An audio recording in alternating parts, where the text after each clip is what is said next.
Was it supposed to be a mini theme for the day? I guess. Nobody. Well, the dog didn't say. There was no order. Was it an order for you? Did he? Actually, it might have. It might have been an What do order. you mean might? I was not told like, Let me. hey, we need something big. You need to bring something round, flat, and big. Let me scroll up my phone. Know what I mean? Like if they purposely say, hey, it needs to be round, flat, and big, then I'm probably not gonna want to do it. Yeah, and actually, now that I remember looking at it on. You weren't told, hey, we need. So. He didn't tell you, gosh, we're gonna need this theme for. Not explicitly, no. Okay. So, but we happen to have brought large. What even is that? Flat items. So this Is that a model of an album? This is a literally blown up A dish? What's that called? A discus? piece, cardboard promo piece thing. A discus? It's not a frisbee. It's like not, a what's that called? A Comcast? It's not a satellite. Yeah.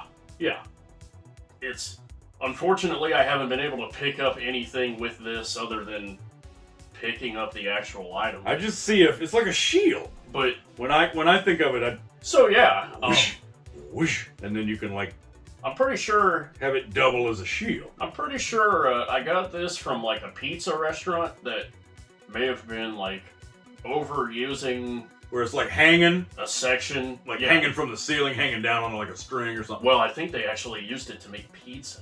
That is darn awesome. I was there when it was found at an area flea market. Yeah, actually, for those that are overly concerned, about a decade ago. I got that at an actual rock and roll thrift shop or a flea market.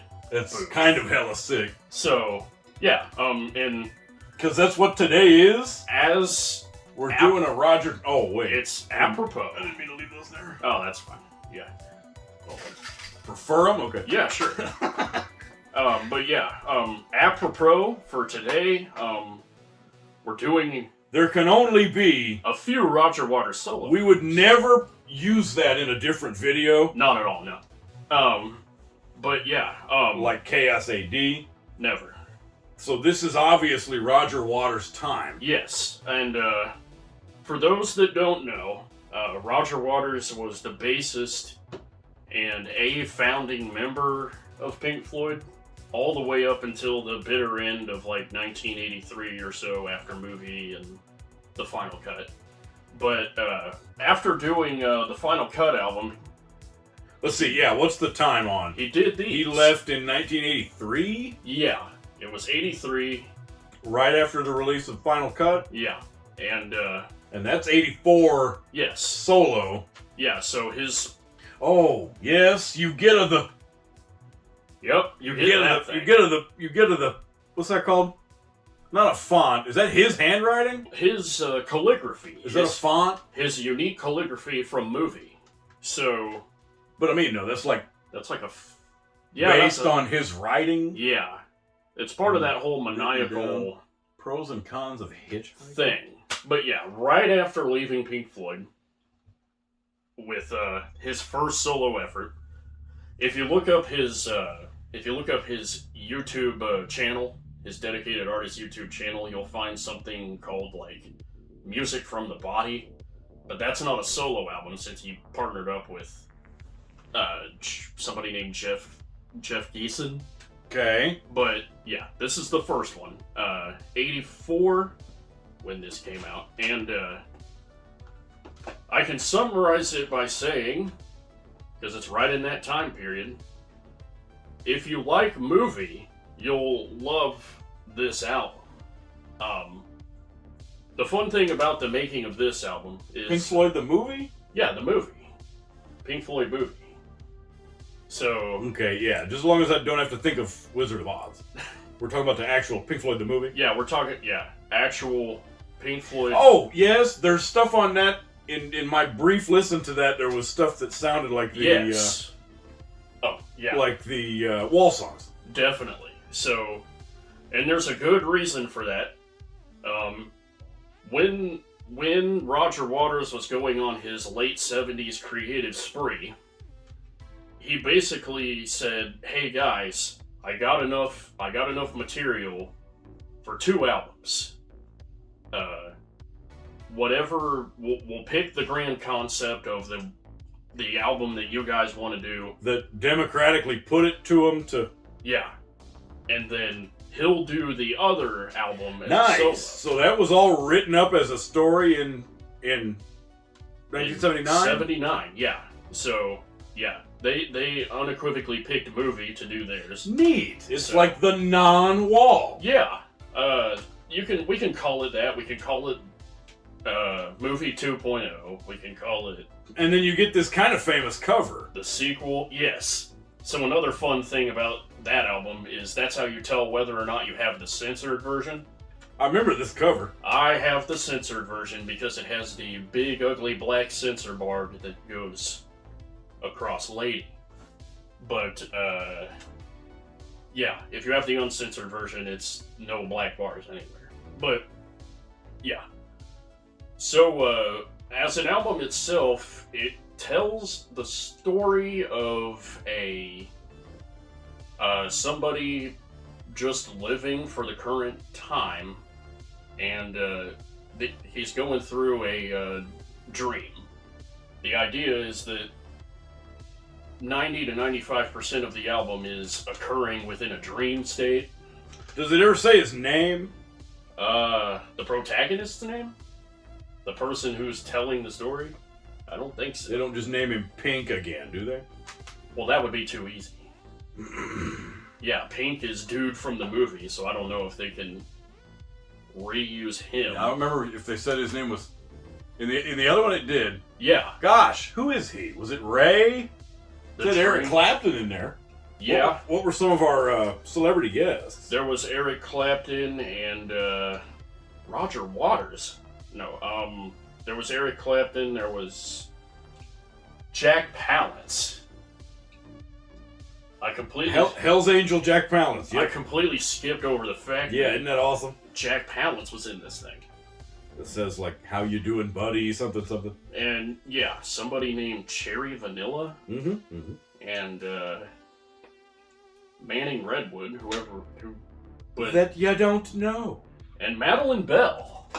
Okay, I still don't Forget know that Madeline name. Bell is in this. But yeah, anyway, so the dream state is, I guess, supposed to represent a deep need to go outside and do like Yeah, he's like stir crazy. non-family life things, because yeah, that's what this is you read all the lyrics of the songs, and apparently this guy is having a dream about flipping back and forth between being a hitchhiker, meeting the people, dreaming about doing both good and bad things. Giving somebody a ride. So yeah, that Sometimes driving, sometimes being a hitchhiker. that calls into question who 100% he's supposed to be. Something takes place in Germany. Yeah. Get Jack Palance as a Hell's Angel. Having to a section of his dream involving just living a carefree life, going fishing. Oh yeah, he fishes for like half the album. Yeah. And just how he's fed up with this blatantly consumerist world. Does it let you in on the thing? Like, did we kind of give it away? Listening on, are you supposed to know it was a dream sequence? It doesn't say. Or it's supposed to give you the surprise of... This foldout just gives you the lyrics. Okay, so we kind of messed it up. So we may have spoiled it for those wanting to actually listen to the album. And it's called The Pros and Cons of Hitchhiking. What a name for an album. Sounds like a John Cleese. If the Pink Floyd movie era is your thing, is anybody's thing, That's what I thought it was. You a will enjoy- continuation of you will enjoy that album. Because very... What informs the average person's sense of what Pink Floyd means to them? The classic 70s run Yeah. and most popular albums, Yeah. which it's very closely akin to. Yeah, it does have that very, Sneak that on at the party when they thought you were still playing a Pink Floyd CD, and they wouldn't know at all. yeah, if you were to put If this, you consider those Roger Waters tropes charming, yeah, if you were to put this, because it has it all. It has the the yelling, old man, like how can you get your pudding? the maniacal yelling. They use a lot of the same exact note and chord progressions that were on there the was movie. a couple familiar melodies in there that were like reused. You were Nice soft acoustic guitar. you got the acoustic guitar. You got plenty of sound effects. It's a Roger Waters effort, so you're gonna have sound effects. Super soft moments in the vocals. As a matter of He'll fact, start like whispering. that's one of my chief complaints about this album is that, like, a lot of times whenever you whisper, you like want to make the whispering actually loud. That way the guy doesn't have to go and turn up his amplifier Oh yeah, the trauma of turning it up. just to be blown out when it's time for the guitars to blow through your cones. So yeah, It was a grand old time for your... Same thing, going through, trying to pay attention to the plot and the lyrics. yeah. I will admit, we listened to this album prior today. Literally, probably the third or fourth time I've listened to this album in total. I listened to it as a kid during my formulative, wow, Pink Floyd and Roger Waters are awesome years, Okay. and I still did not like the album. I thought it was okay. I thought you were a fan of Pink Floyd The Wall. Oh, well, during Okay, so it doesn't really count as a fanatic on? It's No. not your favorite of No. their albums? during my high school Okay, years, I just got the wrong idea. I thought you were just... during my high school years, I thought Fan. it was like okay, Okay. but I would much rather listen to like Dark Side of the Moon or Wish You Were Here or whatnot. So that only comes recommended if you're a If you're a fan of the movie, huge...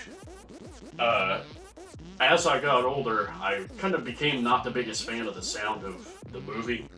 Oh, just from popularity? Just mainly popularity, but also The tropes, how slow it is. you have, yeah, it's just the sound, the slowness. I'll still put on, to defend the movie, I'll still put on Comfortably Numb, and maybe I'll put on Mother, but that overall, Yeah, there's other stuff I'm gonna use if I want to do... the overall feel is something I did not become a fan of as time went on. Mm-hmm. So, yes, if you like that feel, you pick up this album. Just with a completely different plot. Yeah. I didn't realize he was so into these rock opera story plots. And yeah, I thought that would be something that would eventually go away, like after either the movie or maybe Animals or something, but he stuck with it. But yeah. And speaking of plots, here we go. It kind of is the coolest one. His second album, we could finally make this association. That's where this comes from. But yeah, Radio Chaos, 1987. A whole year or so before I was born. The actual Radio Gaga CD. Yes, and this is that's a complete 180 of what this was, if you ask me. This was... It's a Roger Waters album. It's, yeah. I am, of course, for less in-depth appreciation of, to where it's like night and day for you. I'm still gonna call it a Roger Waters. Yeah. It's Roger Waters-ish in there. Some of the same commonalities. It's less Wallish. Yeah. And then I liked the plot on that one better. It is a vegetable man. Yeah. So, just to be more detailed, like... Who can hear his own... It's... Or who can hear radio. Yes. He's his own receiver. Yep. Without any form of technical aid, equipment, or whatnot. he can hear radio waves within his head. Like he got struck by lightning or whatever. Yeah. So. And has to go around in a wheelchair. He's some kind of handicapped guy. Yeah, he's that was like mute, but then his twin brother that was his caretaker has to go to prison. Yeah, because it's a long, involved plot. I hate to give anything away. This plot is interesting, and if you don't feel like listening to the entire album to get your plot, it's on the first page of the leaflet here. They do. Yeah, there's a great summary there that actually lets you know what the heck it's supposed to be. But yeah, if you don't feel like plunking down like $5 on your Radio Chaos, you can just read the front and be fine. But yeah, anyway, it's still a Roger Waters album in lyrical content because you're still gonna get chided viewpoints on modern society. You don't mean. And socioeconomic issues. You don't mean he's going to talk about government wars and problems in society. Yes. Yeah. Vis-a-vis the socioeconomic difficulties of the lyrics of the album. Yeah. But musically, this album gets kind of smacked down a lot. Where I think I remember bits of it at least kind of being funny. Yes. This is like he'll add something in there that was obviously so known to be kind of a corny sound effect or something. Yeah. But also the musical style of this album is more pop-oriented than basically anything he's done in the past. Yeah, that's cool. Because he was allowed to define what pop actually was. It gave a yeah, but this like a snappy. You can kind of dance to it. Yeah, this was obviously made for radio play.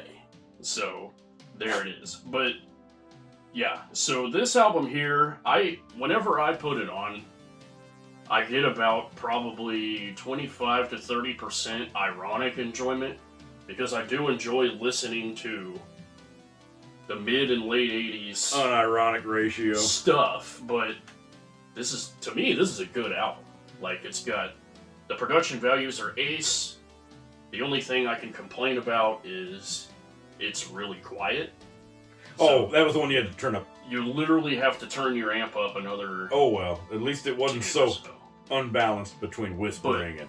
Yeah, it sounds okay. Does the job. You get that cool early version of the synthetic computer voice. Yeah, and where the guy either talks on a thing.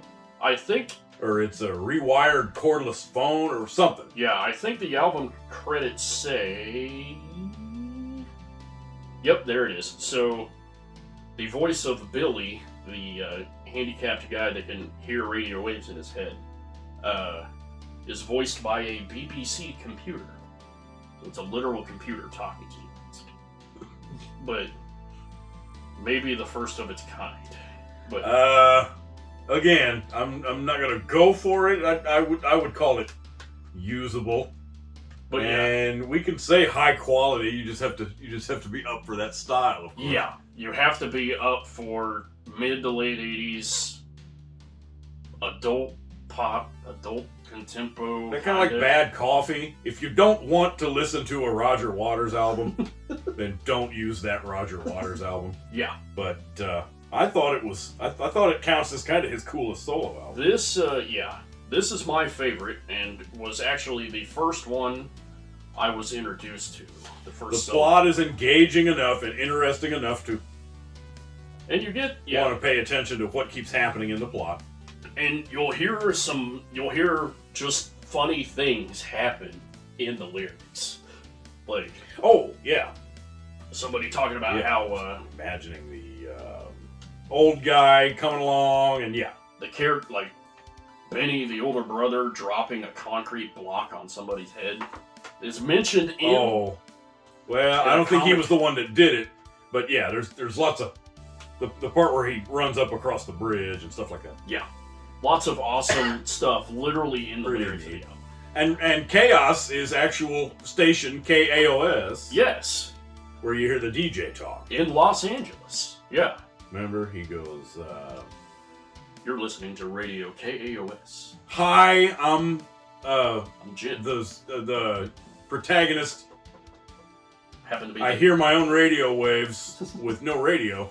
And then he goes, "Oh, did you want to make a request on?" It was kind of a funny sketch moment where he said, "Are there any songs you'd like to request here on?" Yeah. Yep. So, yeah, great Roger Waters solo effort from The Pneumonomons, '87. or what it is, the Bangles. When was that? Oh yeah, 1987. Yeah. To request. Huey Lewis and the News. Oh. Yeah. Yeah. No. But yeah. So we get a nice. Good stuff. And then this was. Yeah, I still kind of can't get over that display disc Yeah. Because it's cardboard. Like that they had at a radio station. I don't know where the heck else that would come from. I don't even remember there being a ton of promotional material made for the album. Like, you go on... Would they set that up in a record store? You look it up. Probably. This can't be the only one. There's got to be one other maybe thing, it's like, more of a store than a radio station, but still. I can't believe that was just, like, leaned up against the It's just casually there. side of the pins in the booth. Yeah. Guy that ran the booth was probably like, nobody's probably going to want this. So... Not even an album. It's memorabilia. The last album we have on display here, The 92? 92 is Amused to Death. Oh, yes, the chimp watching a TV. Yeah, so, Same exact thing. I just could recognize it as a Roger Waters. And then that one was the one that had some darn cool yes, guys with him, too. yeah, so for here, he brings in a lot of different people. We can start with his backup band, which we forgot to mention on here. Actually, his backup band doesn't show up on this, but Oh, a brief yes, mention. they were called. It was called Bleeding Heart Band. Yeah, it's Roger Waters and the Bleeding Heart. For that green one, I wish they would have included that on the name. Yeah, this. But yeah, what's in this next? So It had Randy Jackson, yes, the or a American bassist. Yeah, Jeff Beck. That's right. Jeff Beck plays a number of Jeff is on this. solos and one or two actual songs all the way through. On more than one song, yeah. And Pee-Pee. Pee-Pee's on. Oh, P.P. Arnold? Yeah. So, Yeah, cool to see her again. yeah. Sonically, it likes to take a few turns. Like, you're not going to tune in and hear a lot of the wall musical material anymore. Now, was it a plot again? So, It kind of is. It had There- to do with a World War I veteran. there's I don't even know if you can call it a plot per se, He talks a lot from the perspective of this old guy, but yeah, because he's using an old guy voice and he's in the vocals. you'll I thought that was kind guess of great. I guess the concept and commonality of the album is the traditional Roger Waters fare, where you're saying, wow, this group of people was severely disadvantaged. That's not a good thing. You're so cool with your advanced warfare technology that you can just press a button and win a war all of a sudden. The government is known for Stifling economic processes. occasionally having completely contrived military efforts. Yeah. And that whole thing. So, while I don't think this album has a defined sequence of events, there's a commonality among all the aspects where it could be just, if you want to try to draw a plot, it could be... He muses on Yeah. Yeah, in the old guy voice, it would be and then there's also stuff using some... what I would consider going back to more sounding like The Wall. Yeah, He still uses his Roger Waters tropes. Yeah, the occasional time or two you'll get the maniacal screaming and with your conflict of generations, isn't that part of it? Yes, yeah, that's like with religious metaphors and stuff. It's one of that's this when is the previous generation accidentally takes it literal or whatever. I don't know if the movie counts as the first time a generational divide serves as like a side or a main thing, a main element in the concept of the album, but with this it's front and center, like, because he's conflicting viewpoints on. I feel like that's what that is. Yep. So that's what this is. Most of this is just hey, I don't agree with this. What's going on in the world? Military strategy. What was the one thing? The honor of, or the what was the prestige of being out of range? I think it's the bravery of being out of range. Number 5, where he talks about, wow, we're spending billions of dollars and we have all this cool technology, and you're not man enough to the tech wars. Yeah, to be able the proxy war thing. So, yeah, but there's more than just complaining about war and politics on this. It's one of those that has a title named after the album, a song named after the album. The Amused to Death song is, of course, about how modern society is so consumed by entertainment, they are literally amused to death. Nothing else goes on around them except distracting from the more serious political issues. Yeah. Also known as more Roger Waters stuff. But yeah, a lot of people say they don't watch the news because it's so depressing. I mean, man, there's no requirement that you have to look into the politics of whatever happened in the past week. But I do, this counts as my second favorite Roger Waters solo album because of the influence of Jeff Beck. It doesn't sound like late 70s, early 80s, the Roger Waters stuff. And some elements of here kind of remind me of like early Pink Floyd-ish, like Dark Side of the Moon territory. Yeah, there were lady backup vocals on a few of these, weren't there? Yeah. And also... And then some other different, pretty cool, weird-sounding girl backup vocals in that other sequence. Yep. It was like high-pitched. Kind of high-pitched, you can... with some weird vibrato. I thought that was awesome. Yeah. And the other good thing is this album here was actually produced really well. It all sounds amazing. Consistent. Wow, none of them are terrible. Who does?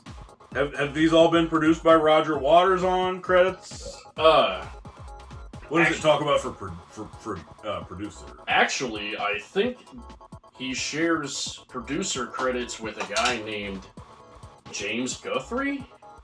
Yeah, who was with them since the movie. It was either the movie or Animals. Yeah, that's fine. One of those two, but it's been the same producer ever since.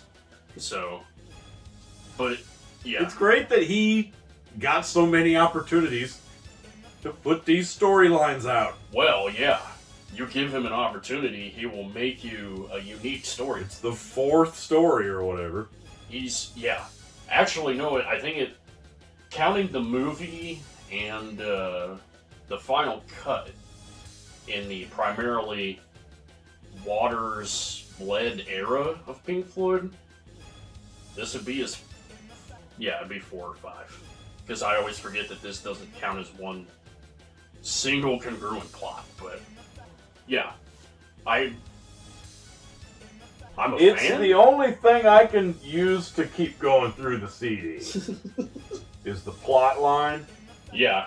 I can't get with it stylistically. Mostly. It was awesome when Jeff Beck comes on and stuff like that. Yeah. There's occasional fun parts, but as a listening, especially in the form of an entire CD at a time, as an album of listening, I can't do it.